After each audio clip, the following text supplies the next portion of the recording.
Welcome back to monk and Parmanu. आज की video में हम डिस्कस करेंगे टेस्ट 02 इलेक्ट्रोमैग्नेटिक वेव्स, इस टेस्ट के क्वेश्चंस और इसके सॉल्यूशन के बारे में। तो इस वीडियो को शुरू करने से पहले इस चैनल को सब्सक्राइब करें ताकि इस तरह की वीडियो जब भी आए आपको सबसे पहले मिल सकें। और इन सभी वीडियोस के अंदर जितने भी नोट्स हैं या पीडीएफ्स हैं उनको आप डाउनलोड कर सकते हैं मेरी वेबसाइट से, जो कि है mparmanuphysics.blogspot.com। तो चलिए शुरू करते हैं आज की वीडियो।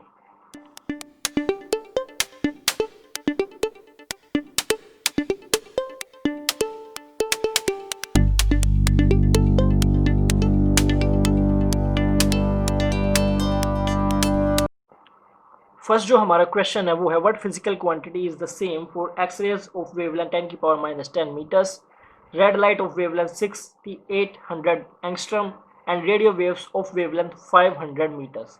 यहाँ पर हमारे पास क्वेश्चन है कि इसके अंदर तीन वेव्स हैं, एक्स रेज, रेड लाइट और यहाँ पर रेडियो वेव्स। इनकी अलग अलग वेवलेंथ है, तो इन वेव्स के अंदर कौन सी ऐसी फिजिकल क्वांटिटी होगी जिसकी वैल्यू सेम होगी तीनों के लिए। तो स्पीड जो है इन तीनों वेव्स की वो वैक्यूम के अंदर सेम होगी, क्योंकि इनकी वेवलेंथ चाहे कुछ भी हो, फ्रीक्वेंसी चाहे कुछ भी हो, ईएम वेव्स है तो उनकी जो स्पीड होगी वो सी के बराबर होगी, वो चेंज नहीं होगी। तो इसका आंसर होगा सर स्पीड, जो कि कांस्टेंट रहती है हमेशा। The differentiate between conduction current and displacement current. Next जो क्वेश्चन है हमारा है वो डिस्प्लेसमेंट करंट और कंडक्शन करंट के बीच में डिफरेंस है। Conduction current is the electric circuit, जो कि कंडक्शन करंट है वो किसी भी इलेक्ट्रिक सर्किट में तब अराइज होता है due to the flow of electrons, जबकि displacement current is the current produce due to the change in electric field.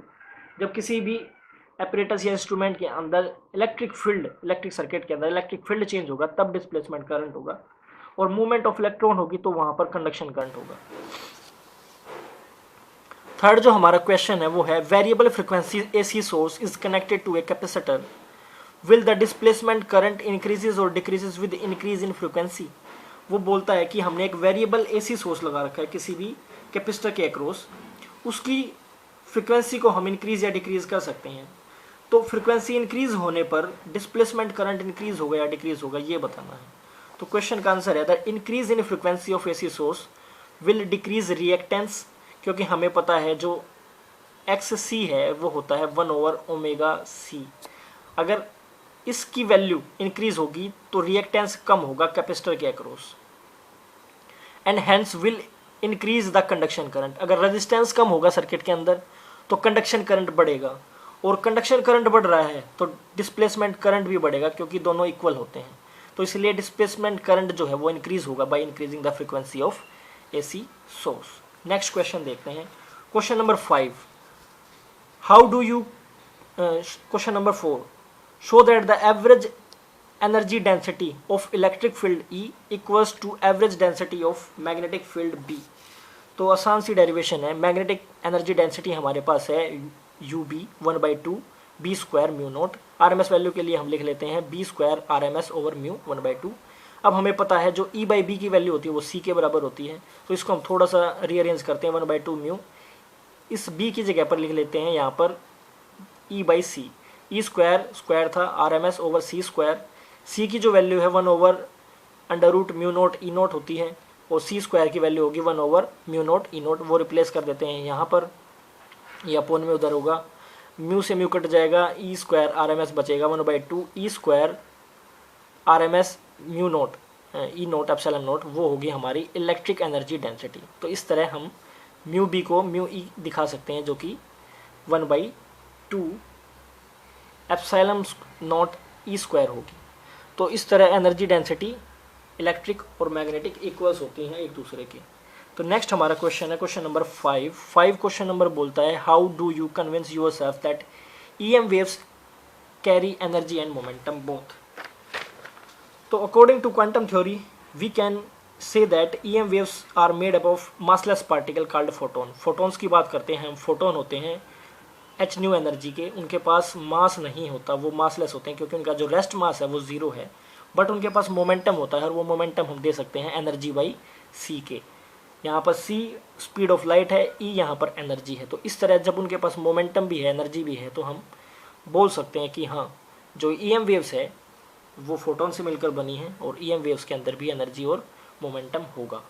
Sixth question है हमारा, state the reason why microwaves are best suited for long distance transmission of signals. तो six question है, microwave can travel as a beam in a signal because they are shorter wavelength, उनकी जो wavelength है वो shorter होती है, and hence best suited for long distance. Wavelength shorter होने की वजह से उनकी जो बीम है वो काफ़ी शार्प होती है और ट्रैवल करती है लॉन्ग डिस्टेंसेस तक, इसलिए हम माइक्रोवेव्स को यूज़ करते हैं सिग्नल के लिए किसी भी दूर के स्थान पर। सेवंथ जो क्वेश्चन है वो है, express the velocity of propagation of EM waves in terms off peak values of electric and magnetic field. तो हमें फॉर्मूला पता है कि C इक्वल टू होता है √1/√μ0 जो C की जो वैल्यू होगी वो ये होती है E/B इक्वल टू होता है C। ये वेलोसिटी फिल्टर से भी निकाल सकते हैं हम ये वैल्यू, क्योंकि इसकी जो डायमेंशंस होंगी वो वेलोसिटी के बराबर होती हैं और वो इस केस में C के बराबर होगी। नेक्स्ट जो हमारा क्वेश्चन है वो है, name the EM waves which maintains earth warmth used in aircraft navigation. तो एट्थ क्वेश्चन है, इंफ्रारेड रेज होती हैं जो अर्थ को वार्म रखती हैं, क्योंकि इनको हीट वेव्स भी बोला जाता है, और एयरक्राफ्ट नेविगेशन के अंदर माइक्रोवेव्स को यूज़ करते हैं क्योंकि इनकी वेवलेंथ शॉर्टर होती है। तो ये अच्छे से सिग्नल प्रोवाइड कर सकते हैं। Ninth question, explain fully all Maxwell equations. इसके लिए वीडियो मैं पहले भी बना चुका हूँ, तो आप लिंक डिस्क्रिप्शन में मिल जाएगा, आप वहाँ से देख सकते हैं। Explain how hertz produce EM waves. इस क्वेश्चन का आंसर मैं पिछली वीडियो में दे चुका हूँ, टेस्ट 01, आप वहाँ से देख सकते हैं, वीडियो का लिंक आपको मिल जाएगा डिस्क्रिप्शन में। 11th क्वेश्चन है, why EM waves are uncharged. जो EM वेव्स है वो अनचार्ज्ड क्यों होती हैं? इसका जो मेन रीज़न वही इतना सा है सिर्फ, जो EM वेव्स है वो ट्रांसवर्स वेव हैं, उनके अंदर अल्टरनेटिवली चेंजिंग इलेक्ट्रिक फील्ड और मैग्नेटिक फील्ड है, ना कि कोई अलग से फिजिकल क्वांटिटी। सिर्फ इलेक्ट्रिक फील्ड और मैग्नेटिक फील्ड चेंज हो रहा है स्पेस के अंदर, और उसकी वजह से जो डिस्टर्बेंस प्रोड्यूस होती है वो एक वेव बन जाती है, और उस वेव को हम बोलते हैं EM वेव। इसके अंदर कोई भी चार्ज पार्टिकल नहीं होता है, चार्ज पार्टिकल नहीं होता, इसलिए ये हमेशा अनचार्ज रहती हैं और कभी भी इलेक्ट्रिक फील्ड या मैग्नेटिक फील्ड की वजह से डेविएट या अपनी डायरेक्शन चेंज नहीं करती हैं। और नेक्स्ट और हमारा आखिरी क्वेश्चन है, explain the working of microwave, why only food becomes hot in microwave not the utensils. In a microwave oven we have a device that produce microwaves, जिसको हम बोलते हैं मैग्नेस्ट्रॉन। इस डिवाइस की वजह से वहाँ पर यहाँ पर माइक्रोवेव्स प्रोड्यूस होती हैं। अब जो अपना माइक्रोवेव ओवन है उसके अंदर हम फूड रखते हैं, फूड को हम किसी बॉल के अंदर रखते हैं, तो वो यूटेंसिल जो बर्तन है वो उस बॉल के अंदर भी रखा जाता है। लेकिन फूड पार्टिकल्स के अंदर क्या होता है, वाटर मॉलिक्यूल्स होते हैं, फैट मॉलिक्यूल या फिर शुगर मॉलिक्यूल्स।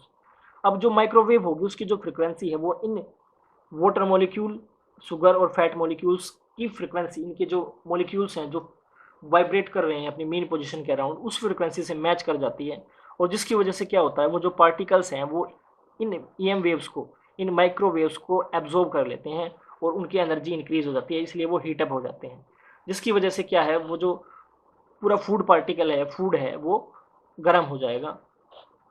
जबकि यूटेंसिल्स के अंदर इस तरह के वाटर, शुगर और फैट मॉलिक्यूल्स नहीं होते, इसलिए उनकी जो एनर्जी है या फिर फ्रिक्वेंसी है वो मैच नहीं हो पाती, इसलिए वो हीट एब्जॉर्ब नहीं कर पाते। तो फिर भी हम देखते हैं कि जो यूटेंसिल्स हैं वो कुछ ना कुछ गर्म हो जाते हैं। वो इसलिए गर्म होते हैं क्योंकि अब यूटेंसिल है, यूटेंसिल के अंदर अगर वाटर है, तो वाटर अगर गर्म होगा तो कंडक्शन की